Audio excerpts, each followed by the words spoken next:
encore construire dans le Grand Paris? Et face à la conjoncture difficile de la situation du logement en Île-de-France, nous nous réunissons aujourd'hui pour échanger autour de ce sujet et notamment les possibilités de construire dans le Grand Paris. Si notre belle région doit rester attractive, ce sera par la qualité de vie et également les conditions de logement. Et pour traiter ces sujets, nous avons le plaisir de recevoir avec nous sur le plateau Jean-Philippe Dugoin-Clément, vice-président du Conseil régional d'Île-de-France chargé du logement, de l'aménagement durable et du schéma directeur régional et environnemental de l'Île-de-France, président de Grand Paris Aménagement et président GPA et EPF également, maire de Mennecy dans l'Essonne. Bonjour Jean-Philippe Dugoin-Clément. Bonjour. Nous recevons également Philippe Graal, directeur d'Alila pour la région Île-de-France. Alors Alila est un promoteur immobilier spécialisé dans le logement pour tous. Vous êtes également ancien directeur général d'établissements publics fonciers et co-rapporteur du rapport Laglaise sur la maîtrise des prix du foncier en zone tendue pour les opérations de logement. Bonjour Philippe Graal. Bonjour, merci de votre invitation. Et Louis Tequi, vous êtes donc Louis, fondateur de l'agence Tequi Architecte. Bonjour.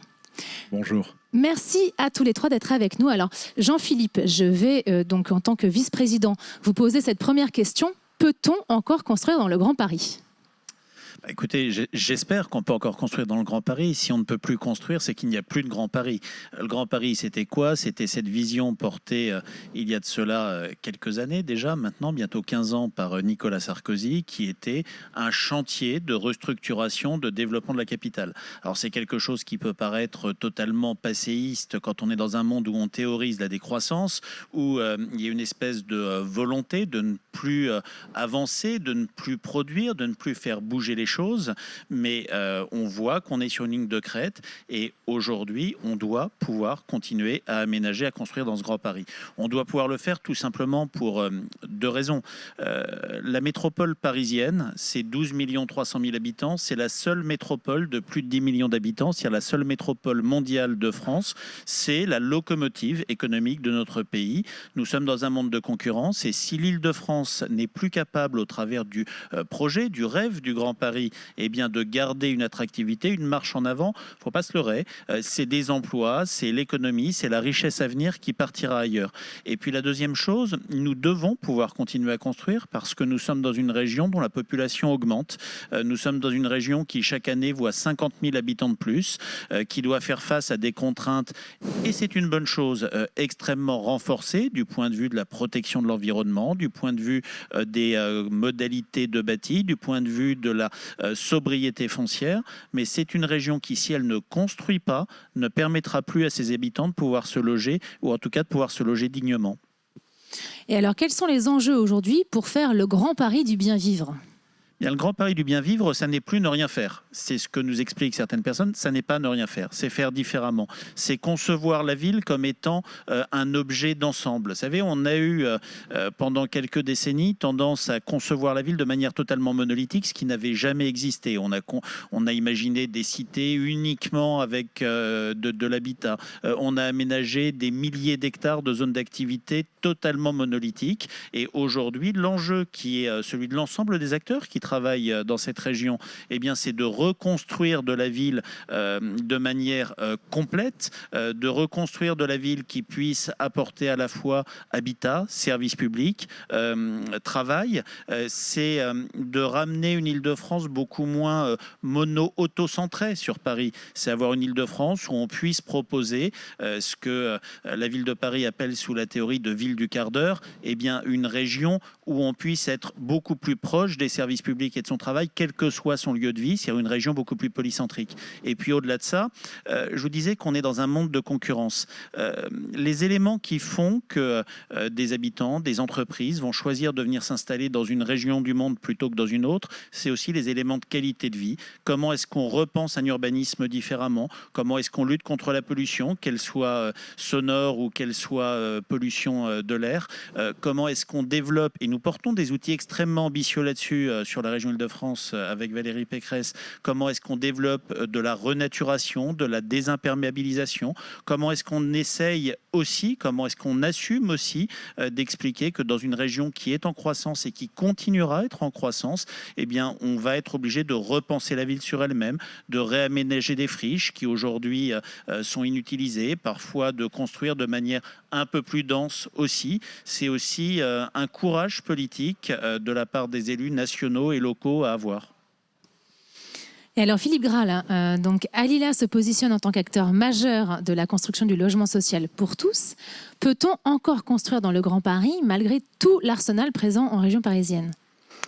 Alors, chez Alila, nous battons tous les jours depuis plus de 15 ans, justement pour élaborer, mettre au point et livrer des opérations dans lesquelles, dans une inauguration l'autre jour encore, mon président Hervé Legros, le fondateur du groupe, me disait qu'il visitait un appartement avec une dame qui pleurait en rentrant dans son logement parce qu'elle vivait depuis des mois dans une caravane, elle était loin de son travail.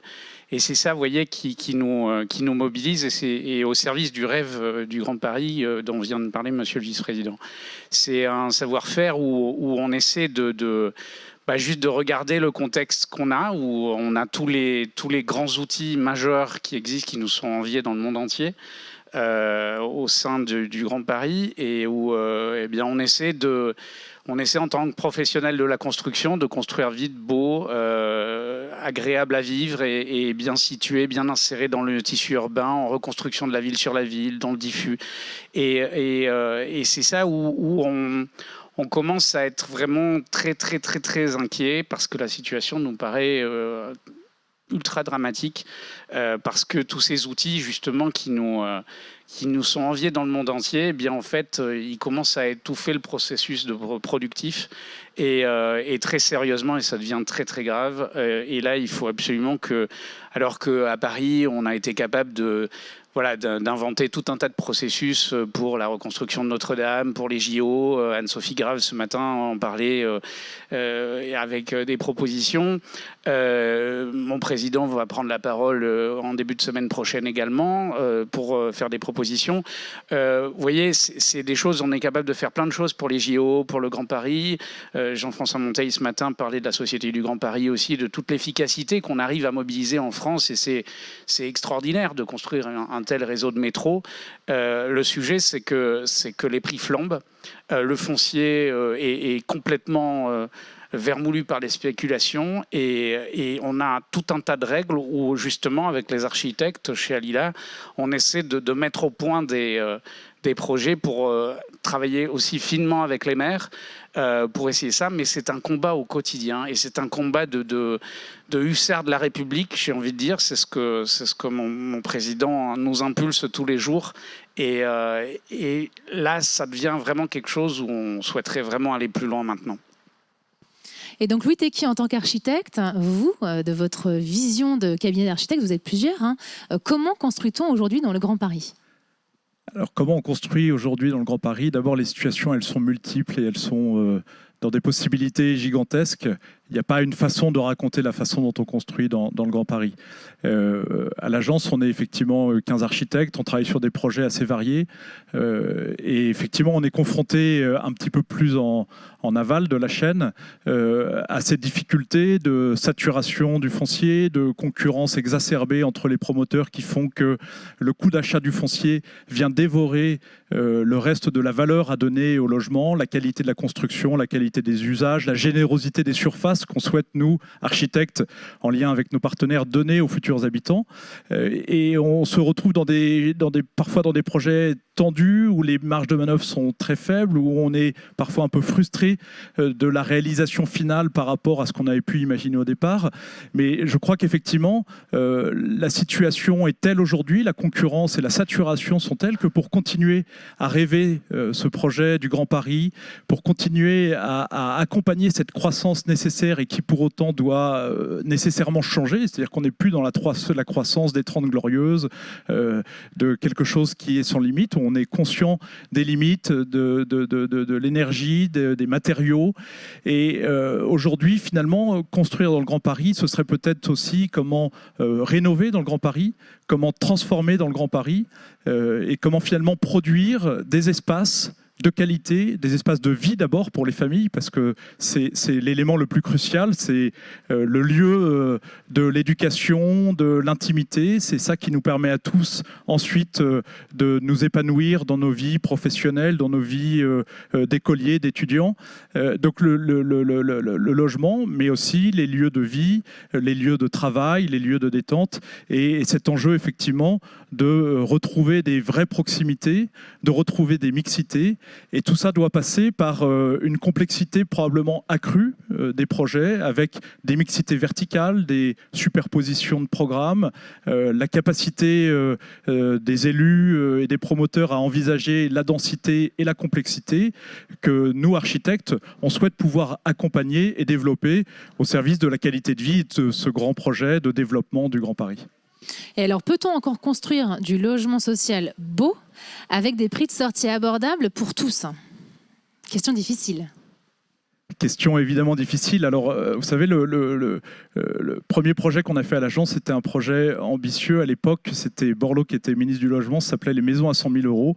Alors, c'était un terme un peu marketing, mais ça voulait dire qu'effectivement, il y avait cette ambition de favoriser l'accession à la propriété pour des gens qui ont été exclus, avec un travail sur le foncier, un foncier qui était pas cher. C'est souvent la clé de la réussite des projets avec des ambitions sociales.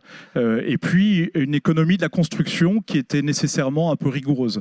Voilà. Donc cette économie de la construction, c'est un bon exercice pour les architectes, pour les entreprises, pour les gens qui travaillent dans le bâtiment, parce que ça nécessite de se concentrer sur l'essentiel et de ne pas forcément répondre aux sollicitations qu'on peut avoir, de créer l'émerveillement par l'image, voilà, qui est un émerveillement qui passe vite, mais qui n'est pas à la hauteur de l'émerveillement et de la qualité qu'on souhaite créer pour les logements. Donc cette économie, elle est compliquée, elle nécessite de faire attention aux ressources, elle nécessite pour les architectes d'avoir une rigueur et une formation telle qu'effectivement la matière sera bien utilisée à bon escient. C'est un exercice du quotidien, mais c'est effectivement ça doit forcément être limité. C'est-à-dire qu'on ne peut pas en permanence réduire le coût de construction.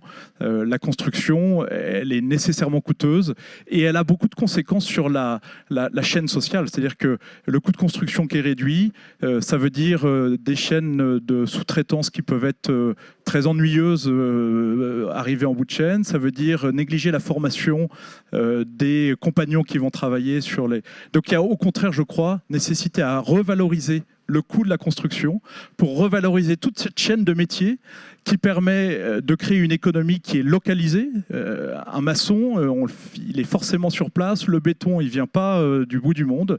Une économie qui est localisée et effectivement, cette concurrence entre le coût de construction et le coût du foncier qui doit nécessairement être équilibrée. Je ne connais pas les possibilités de le faire, mais je pense que les deux personnes avec qui je suis présent aujourd'hui ont beaucoup d'idées à ce sujet.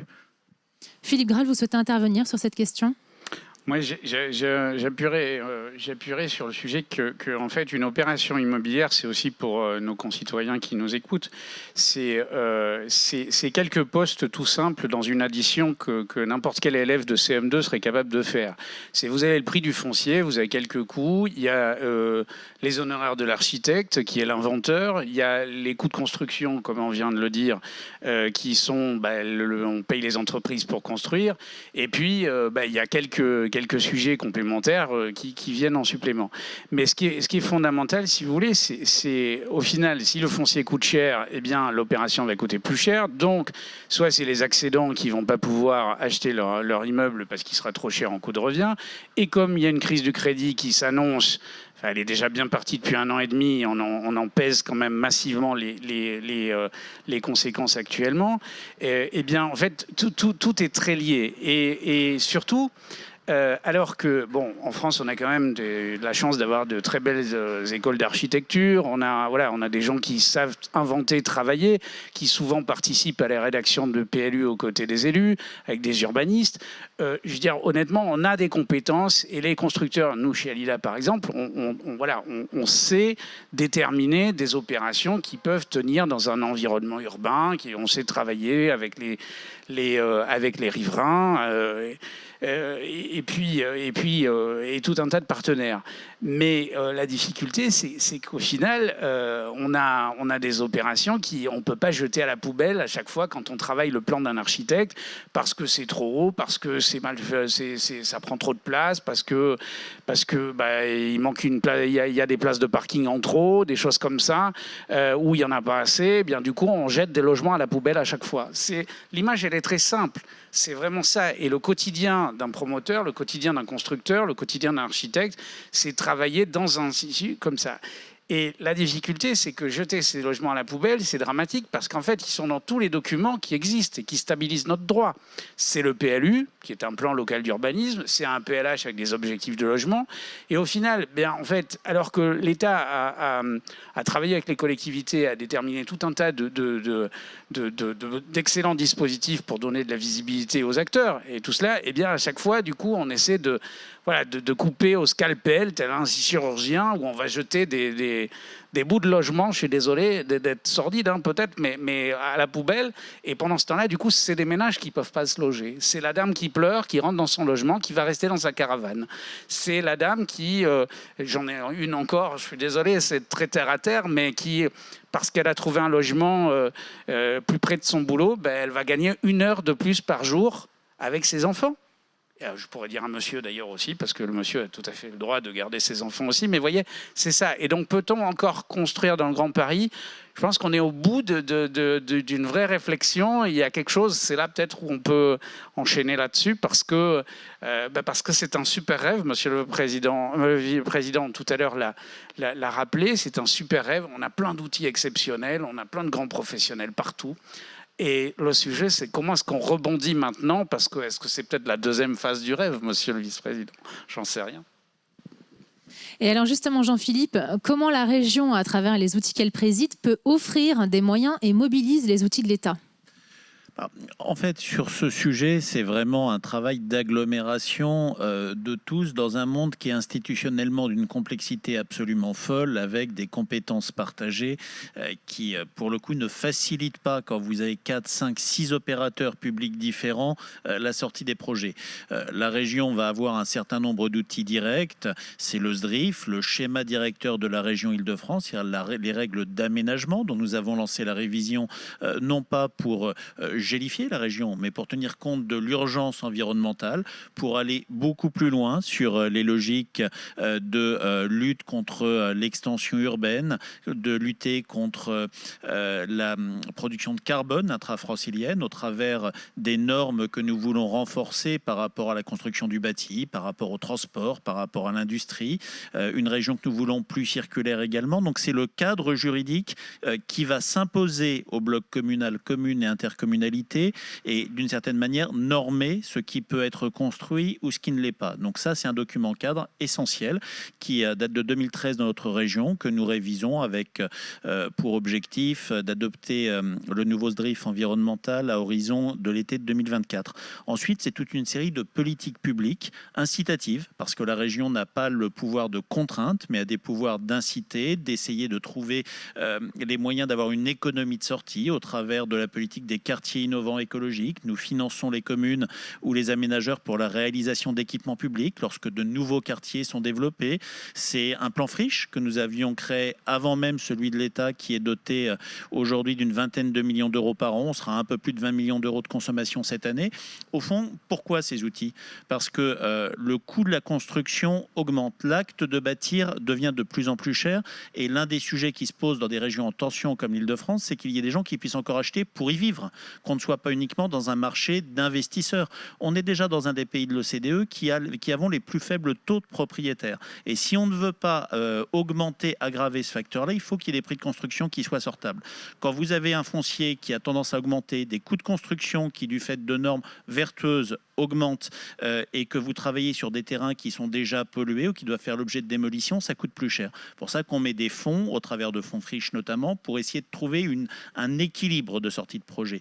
Et puis on travaille également en lien avec l'État, sur un outil qu'on a en partage et que j'ai la chance de présider, qui est l'EPF Île-de-France. Il y a un EPF par région, c'est un établissement public foncier, c'est-à-dire c'est un outil de remembrement du foncier et qui va racheter des terrains, les remembrer et les revendre à prix coûtant. L'objectif, c'est de lutter contre cette spéculation, ces enchères permanentes sur un foncier qui se raréfie et où donc le coût d'achat peut être de plus en plus élevé. La réalité, ce que disait Louis Tequi tout à l'heure, c'est que si nous n'arrivons pas à avoir une maîtrise de prix du foncier, le prix de sortie devient absolument inatteignable pour beaucoup de Français normaux, moyens, mais également pour du logement social. Donc un outil comme le PF Île-de-France, c'est plus de 500 millions d'euros d'acquisition de foncier annuellement. L'année dernière, c'est 7000 logements qui ont pu être produits sur des terrains appartenant à l'EPF. Et au fond, c'est actionner l'ensemble de ces outils, tout simplement pour qu'on ait du logement qui se fasse. Il y aura toujours du logement en Île-de-France. Dans des zones tendues, il y aura toujours du logement. Mais du logement qui se fasse, qui soit accessible pour des vrais gens qui viennent là pour y vivre et pas uniquement pour des investisseurs ou pour financer Airbnb. Et alors Philippe, Louis, avez-vous des exemples de programmes, et d'ailleurs Jean-Philippe également, avez-vous des exemples de programmes développés en Île-de-France qui seraient justement à prendre en exemple ? Je vais rebondir sur ce que disait Jean-Philippe. Nous, on est en train de réaliser actuellement à l'agence un projet de création de 62 logements, avenue Parmentier, dans le 11e arrondissement. Donc on peut pas dire que ce soit un endroit détendu. C'est un endroit plutôt tendu du point de vue de l'immobilier. Et c'est une opération de 62 logements sociaux. Voilà, et qui va se construire à l'emplacement d'un parking, qui est un garage Peugeot, mais plutôt que de le démolir, ce qui avait été envisagé au départ, parce que la configuration du bâtiment ne semblait pas propice à y aménager des logements, on a proposé un projet où on conserve quasiment toute la structure du parking, on casse les rampes intérieures qui permettaient l'accès aux étages, c'est un parking sur 5 niveaux, et on surélève de 3 niveaux. Et donc, cette opération, elle a été rendue possible parce que c'est l'EPF, l'établissement public foncier d'Île-de-France, qui s'est porté acquéreur du terrain et qui a évité qu'il y ait effectivement une surenchère qui aurait exclu toute possibilité de créer là du logement social. Donc effectivement, c'est une illustration assez directe de la puissance de cet outil qu'est l'EPF. Mais l'EPF, il peut pas être présent partout. Hein. Il y a le marché libre, se régule par lui-même. Et pour quelques opérations de ce type qui sont effectivement assez exemplaires à tout point de vue, parce que c'est exemplaire du point de vue de la maîtrise foncière, c'est exemplaire du point de vue de la typologie de logement qui va y être créé, et c'est exemplaire du point de vue de la qualité architecturale, sans dire qu'on a fait un projet extraordinaire, mais on a eu les moyens, les possibilités, le contexte général pour pouvoir faire notre travail et pas être soumis à une pression financière qui a ses conséquences néfastes dont je parlais tout à l'heure sur la qualité des projets. Voilà, donc ça c'est une opération exemplaire. Malheureusement, elle est encore peut-être un peu trop sporadique, cette intervention. Et la plupart des opérations d'Île-de-France, elles se font dans un contexte qui est complètement libre, avec une très très grosse concurrence entre les promoteurs, des acquéreurs qui bénéficient d'un effet d'aubaine, c'est-à-dire qu'ils vont pouvoir vendre leur maison et leur terrain à un prix bien supérieur à la valeur réelle de la maison, parce qu'ils anticipent la constructibilité.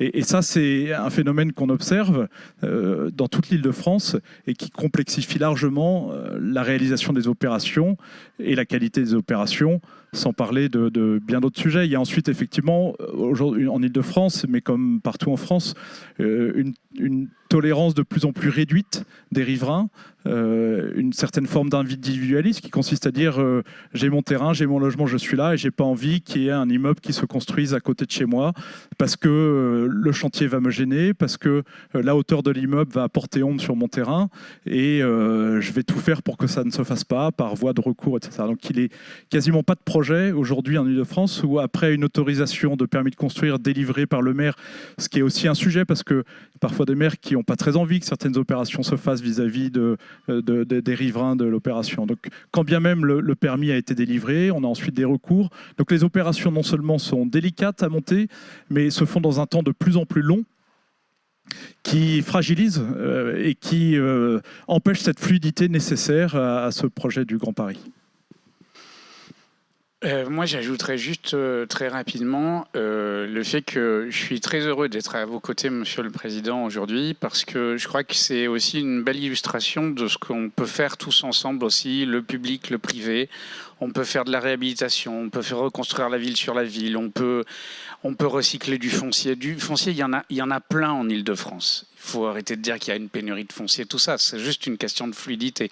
C'est vrai que quand un propriétaire vend sa maison un tout petit peu plus cher parce qu'il y a un potentiel constructif, ça aide aussi le foncier à bouger. Et les sujets, c'est que je crois qu'on a tous autour de la table, là, aujourd'hui, les moyens d'agir, tout ça. Nous, par exemple, voilà, l'année dernière, c'était 7800 logements réservés, 730 millions d'euros de chiffre d'affaires. On a largement les moyens d'être extrêmement réactifs, extrêmement actifs. Je citerai juste un exemple d'une opération. Alors évidemment, la conjoncture étant difficile, c'est pas le cas de toutes malheureusement, mais voilà, qu'on va livrer quasiment 11 mois après avoir signé un contrat d'acquisition avec un de nos clients, un grand bailleur social francilien. Vous voyez, 11 mois pour construire, c'est-à-dire le moment où vous lancez la construction et le moment où vous livrez, évidemment, il y a du travail avec l'architecte et le permis de construire avant, mais 11 mois, c'est ultra rapide. Donc, ce qui veut dire qu'on peut aussi débloquer très rapidement des projets pour loger les franciliens, et ça, nous y sommes très engagés. Mon président Hervé Legros en fait, voilà, c'est ce qui l'anime au quotidien dans le pilotage de nos équipes, et ça, c'est assez essentiel. Vous voyez, ce week-end, on rebondissait par exemple sur l'exemple d'un président d'une métropole française et qui avait réuni vendredi ses maires pour leur demander de délivrer des permis de construire. Il était inquiet parce que sa métropole est complètement engluée dans une conjonction de transport. Clairement, la construction s'est effondrée depuis 2-3 ans.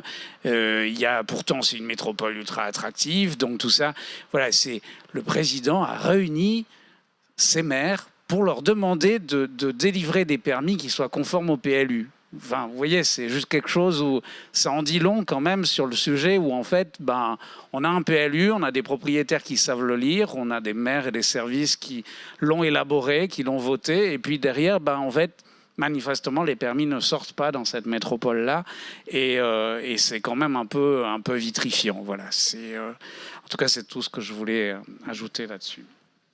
Et alors moi, je rebondis à nouveau sur ces problématiques de budget de construction maîtrisé pour sortir des logements de qualité et faire du beau. Selon vous, cela va-t-il devenir un luxe? Alors, vous en avez parlé tout à l'heure, Philippe, on a des problèmes des enjeux de crédit immobilier qui sont compliqués, l'inflation, une crise latente. Comment faire aujourd'hui ? Comment faire ? D'abord, je pense que ce qui est essentiel, c'est qu'en France, on a les moyens de construire. On a du foncier, on a des outils réglementaires des outils réglementaires, et on a tout un tas de sujets qui nous permettent de faire des bonnes choses. Je crois qu'il y a évidemment de la volonté politique, il y a une volonté commune de l'ensemble des acteurs aussi, de partager les enjeux. Je suis désolé d'avoir été très terre à terre tout à l'heure, mais apporter des vrais témoignages de temps en temps de terrain, ça permet de briser un peu ce débat autour du logement où on brasse un peu des idées classiques. Vous voyez, c'est pas le cas aujourd'hui, j'en suis très heureux. C'est aussi de se dire, mais en fait, pour qui on bosse tous les jours, pour qui est-ce qu'on applique le PLU tous les jours, c'est justement pour éviter de jeter ces logements à la poubelle. Je crois que aussi, la région Île-de-France est toujours une région extrêmement attractive. On a une des capitales qui nous est enviée dans le monde entier. Moi, j'ai beaucoup travaillé à l'étranger, dans des grandes villes, qu'elles soient américaines ou asiatiques. Écoutez, franchement, je suis heureux de servir ma métropole et mon pays. Je suis heureux de mettre tout mon savoir-faire d'ingénieur au service d'Alila, et puis qu'on apporte tout ce savoir-faire à nos concitoyens. Le sujet, c'est juste prenons un peu de recul et disons-nous, voilà, comment est-ce qu'on juste peut s'organiser un petit peu différemment. Après, mon président annoncera des mesures qu'il sollicitera ce week-end. Mais vous voyez, c'est des choses où, clairement, on a quand même des vrais sujets pour que nos jeunes générations accèdent au logement. C'est une urgence majeure. C'est quelque chose... Enfin, il y a des études économiques qui sont extrêmement puissantes et très fines qui ont été faites notamment par le ministère du Logement, qui montrent que la génération des 40, enfin, jusqu'à 40 ans ont une vraie difficulté d'accès juste au logement, mais aussi à l'accession et tout ça, qui n'est pas du tout la même situation que les autres générations. Donc c'est un exemple. Et pourtant, aller monter une résidence étudiante ou une résidence vraiment avec des tarifs super abordables pour des jeunes, eh bien, c'est pas facile quand même vu les prix et l'équation économique. Donc il faut aussi, on a été capable de le faire pour le fonds Friche, et c'est vrai que la région, et bravo à eux d'avoir été à l'initiative de ce fonds Friche, qui a été ensuite largement développé lors de la précédente mandature. Gageons que ça continue, parce que ça, c'est aussi un super moyen de fluidifier le foncier. Ça, c'est essentiel en tout cas aussi. Merci Philippe. Alors Jean-Philippe, très rapidement, parce qu'après il va falloir conclure notre table ronde, comment accélérer le renouvellement urbain ? On a entendu beaucoup de freins, là, énoncés par Louis Tequi et Philippe Graal. Comment faire ? Très rapidement, et après on fera un tour de table. De manière très simple, il y a deux choses. Il y a une question. La première, c'est la question de l'intérêt objectif des communes à construire. Quand vous n'avez plus de taxes d'habitation, quand vous avez des dotations qui sont effondrées, quand il est question aujourd'hui de transférer une partie de la taxe d'aménagement des communes aux intercommunalités, un maire n'a plus aucun intérêt à construire. Construire, c'est accueillir de nouveaux habitants, c'est des recettes, c'est des dépenses certaines, alors qu'il n'y a plus de recettes en face. Donc si on n'est pas capable de comprendre, si une règle de 3 qu'un enfant de CM2 pourrait comprendre, si on n'est pas capable de donner un intérêt économique aux communes à l'acte de construire, on ne s'en sortira pas. On peut parler de logement, on peut parler de réindustrialisation. Enfin, qui a envie d'avoir une usine Céveso de pharmaceutique à côté de chez lui quand vous n'avez plus de taxes en face et que vous ne financez pas les équipements publics et les écoles? Personne. Ça, c'est la première chose. La deuxième chose, depuis une dizaine d'années, on est passé du maire bâtisseur au maire bétonneur.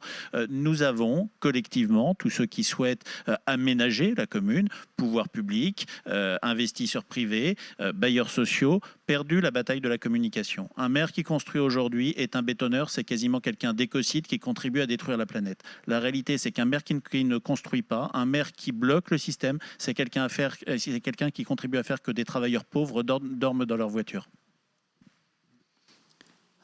C'est quasiment un message de conclusion.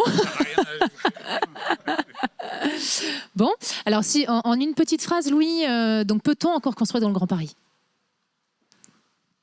Évidemment qu'on peut encore construire dans le Grand Paris, et heureusement, parce que sinon on aurait du souci à se faire tous pour les quelques années qui viennent. Mais on va construire, on va continuer à construire.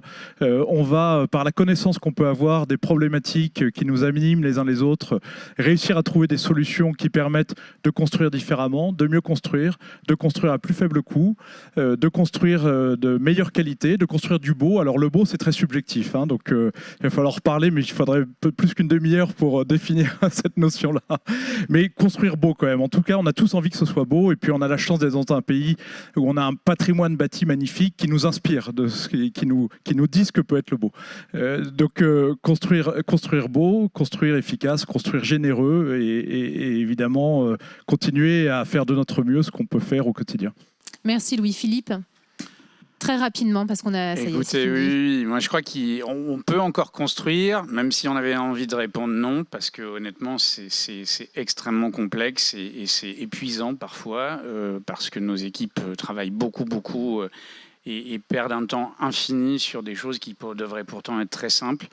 Maintenant, je pense que voilà, il y a une vraie conscience des enjeux. Je pense que la conjoncture est extrêmement dramatique.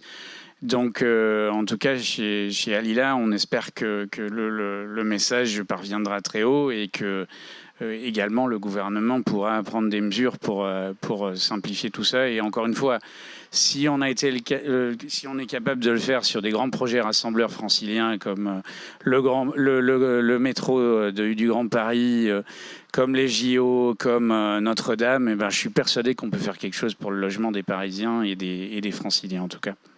Que de messages positifs. Merci beaucoup à tous les trois. Jean-Philippe, Philippe, Louis, merci.